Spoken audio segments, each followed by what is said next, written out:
Lojistik sektörü, ekonomik gelişmelerin giderek arttığı ve değiştiği günümüzde ticaret hayatının en önemli unsurlarından biri haline gelmiştir. Gelişmiş ülkelerin entegre olduğu ve günden güne gelişen lojistik sektöründe hizmet vermekte olan firmamıza konuk olduk ve mikrofonlarımızı Yönetim Kurulu Başkanı Ahmet Öztürk ile Genel Müdür Yardımcısı Özcan Sönmez'e uzattık. Röportajımıza firma Genel Müdür Yardımcısı Özcan Sönmez ile devam ediyoruz.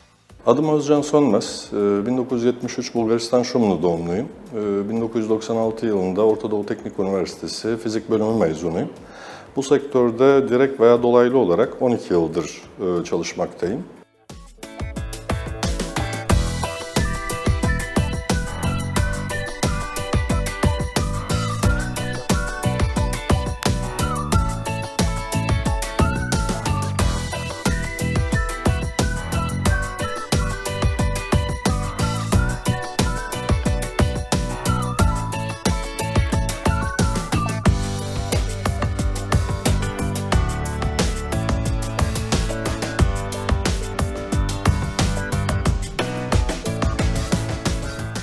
Sektörümüz öyle ki bütün detaylara sürekli olarak hakim olmak gerekiyor. Çünkü sürekli bir şekilde çok fazla değişken içeriyor. Bu değişkenleri kontrol altında tutulması gerekiyor.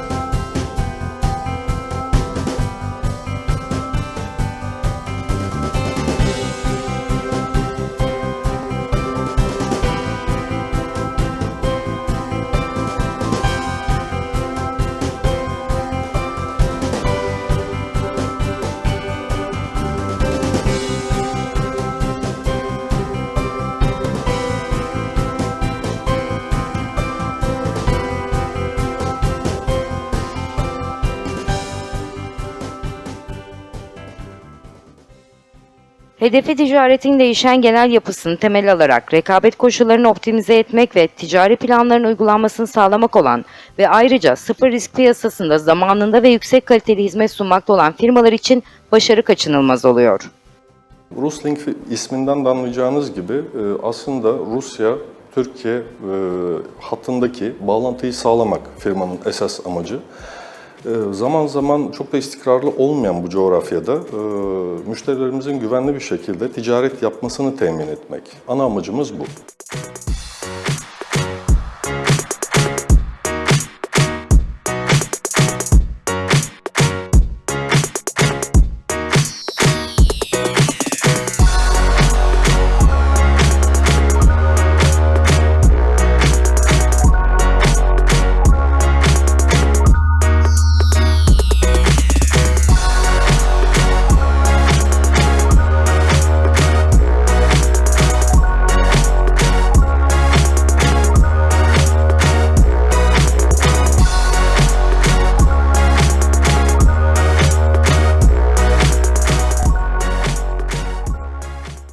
Lojistik, gümrükleme, parsiyel, ekspres ve danışmanlık bölümleri olmak üzere birçok alanda faaliyet gösteren firma sektörde emin adımlarla ilerliyor.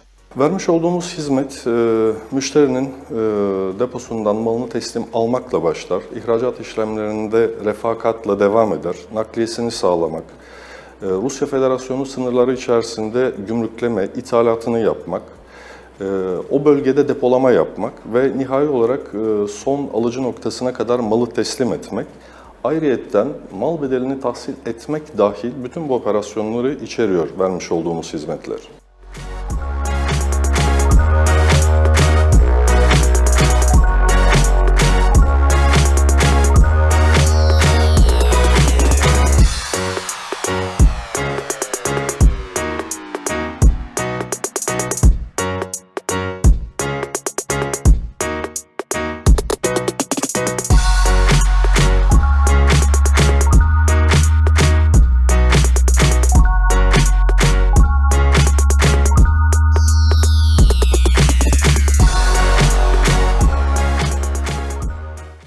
Ekip çalışması var olan projenin çok daha verimli olmasını destekliyor. Gerçekten profesyonel bir ekibimiz var. Depolama, dağıtım, tedarik operasyonları konusunda gerçekten uzmanlaşmış, çok hızlı hizmet veren, müşterilerimizden gelen her türlü soru ve talebe zamanında ve çok yönlü cevap verebilen bir ekibimiz var. Çok yönlü cevap vermek çok önemli bu piyasada. Çünkü biraz önce de bahsettiğimiz gibi hakikaten zemin zaman zaman çok kaygan olabiliyor. Yani tek yönlü işlemler yapmak yetmiyor. Çok yönlü düşünülmesi gerekiyor.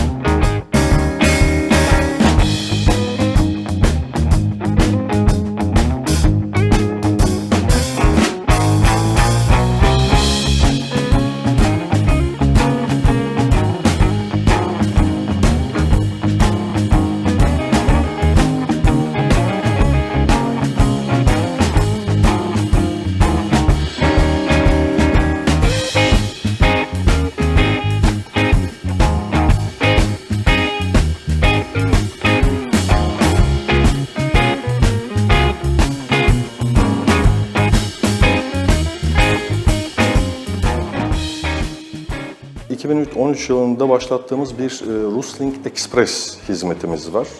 Artık müşterilerimizin sadece normal süresinde ulaşması gereken malların dışında Rusya'ya çok hızlı 2-3 gün süreleri içerisinde teslimat garantili mal teslim etme konusunda hizmet vermeye başladık. Buna daha sonra Rusya'yı da dahil ederek bütün dünya ülkelerini kattık. Ve şu anda bu konuyla ilgili gerçekten verdiğimiz çok ciddi bir uğraş var. Başarılı olduğumuzu da düşünüyorum.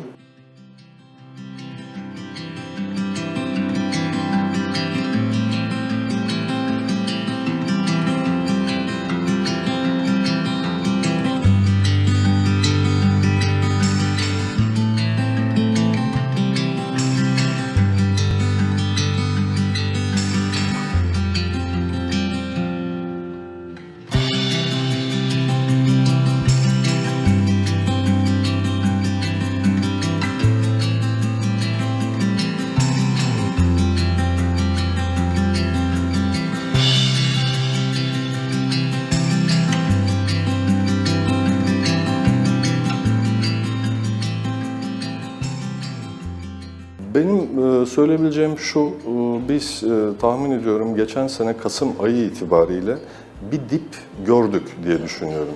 Yani bundan sonra daha kötü olacağını zannetmiyorum. Yıl sonuna doğru iyileşecektir. Özellikle yoğun olarak çalıştığımız ev tekstili, tekstil sektörleri şu an itibariyle sezon olmaması, insanların Eylül'e, Ekim'e endekslenmiş olması yıl sonuna doğru bir hareket verecektir.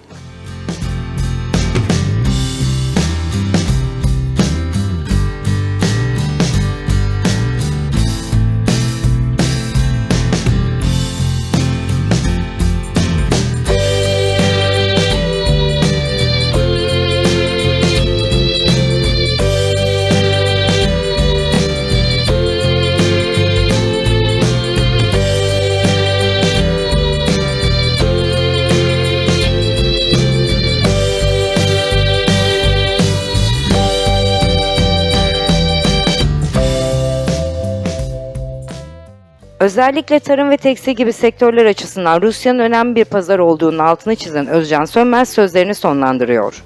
Net söyleyebiliriz. Zaten bu piyasalarda çalışan insanlar Rusların bize olan benzerlikleri konusunda hemfikir olacaktır. Onun ötesinde her ne kadar ihracat sıralamasında 6 veya 7 sıralarında olmuş olmasına rağmen Rusya'nın kolay kolay vazgeçilebileceği bir pazar olduğunu düşünmüyorum. Çünkü zaman zaman Avrupa veya Amerika pazarlarında yaşanan büyük sıkıntılar işlerin durmasına sebep olmuştur. Ama Rusya öyle ya da böyle her zaman belli miktarda çalışmaya devam etmiştir. Büyük bir pazar ve ürün almaya bir şekilde çok istekli bir pazar. Özellikle tekstil konusunda Rusya bizim için çok ciddi bir pazar. Otomotiv aynı şekilde. Gıda son zamanlarda inanılmaz bir yükselişe geçmiş durumda. Yani Türkiye'nin ürettiği neredeyse her şeyi Ruslar satın almakta.